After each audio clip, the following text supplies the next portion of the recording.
తారకాసుర సంహారమునకు శివకుమారుడు జన్మించినాడు అనుచు ఆకాశవాణి ఆనంద పారవస్యముతో దిశలు ప్రతిధ్వనించినట్టు ప్రకటించినది. దేవతలు పుష్పవర్షం కురిపించినారు. దేవదుందుబులు మ్రోగించబడ్డాయి. అప్సరసలు ఆనంద నృత్య గీతాలు చేసినారు. ఇంద్రాది దేవతలందరూ ఆ బాలుణ్ణి దర్శించి భక్తి పారవస్యంతో స్తోత్రములు చదివినారు. దేవతలు స్తోత్రములు చదువుతుండగా ఆరుగురు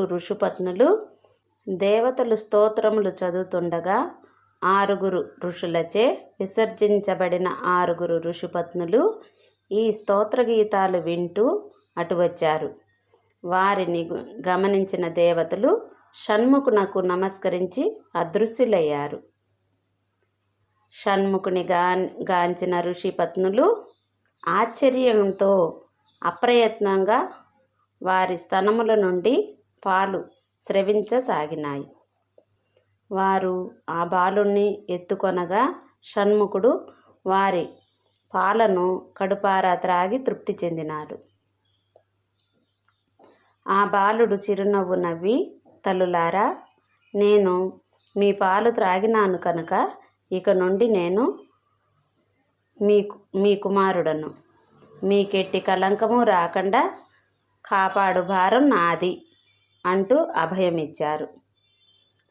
అప్పుడు బ్రహ్మదేవుడు ప్రత్యక్షమై అతడు శివకుమారుడని కారణజన్ముడని వారికి తెలిపి షట్కుత్రికలకు అనగా 6 మునిపత్నులకు పాలు తాగిన ఆ షణ్ముఖునకు స్కాందుడు అని నామకరణం చేసి బాలుణ్ణి పెంచవలసినదిగా మునిపత్నులను కోరినారు బ్రహ్మ.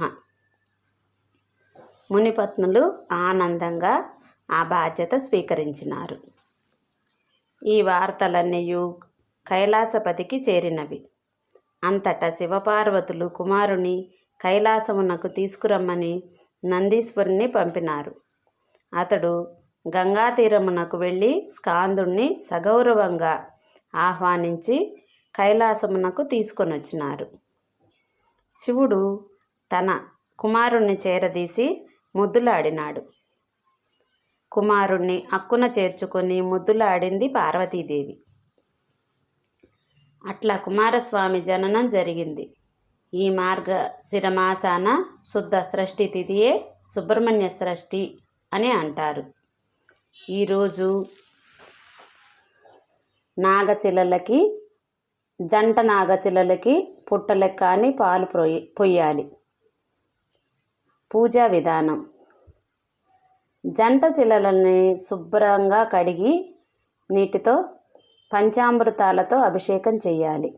తర్వాత పూజా విధానం: జంట శిలలని శుభ్రంగా నీటితో కడిగి పంచామృతాలతో అభిషేకం చేయాలి.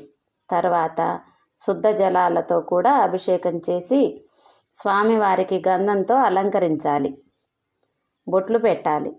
తర్వాత పుష్పాలతో పూజ చేయాలి. మంత్రం వచ్చిన వారైతే కనుక అష్టోత్తరం చేసుకోవచ్చు. రానివారు ఓం సుబ్రహ్మణ్య స్వామియే నమః అని మనసులో చదువుతూ పూజ చేయాలి. తరువాత ధూపం వేయాలి. నైవేద్యం పెట్టాలి. నివేదనలో పండ్లు, పాలు, కొబ్బరికాయలు, చిమ్మిరి, పానకం, వడపప్పు ఇవన్నీ కూడా నైవేద్యం పెట్టాలి. తదుపరి మహాహారతి ఇవ్వాలి. ప్రదక్షిణం చేసి నమస్కారం చేసుకోవాలి. తర్వాత అక్షతలు చేతితో తీసుకొని ముందు నేను చెప్పిన కుమారస్వామి జననం కథ వినాలి. విని అక్షతలు శిరసున వేసుకోవాలి. ఈ విధంగా ఎవరైతే చేస్తారో వారికి కుజదోషం, నాగదోషం నివారణ జరుగుతుంది. వివాహం, సంతానం ఆలస్యంగా అయిన వారికి వెంటనే అనుగ్రహం ప్రాప్తిస్తుంది. అన్యోన్య దాంపత్యానికి కూడా సుబ్రహ్మణ్య స్వామిని పూజించాలి. వీక్షిస్తున్న ప్రేక్షకులకి సుబ్రహ్మణ్యేశ్వర స్వామి అనుగ్రహ ప్రాప్తిరస్తు. సర్వే జన సుఖినో భవంతు.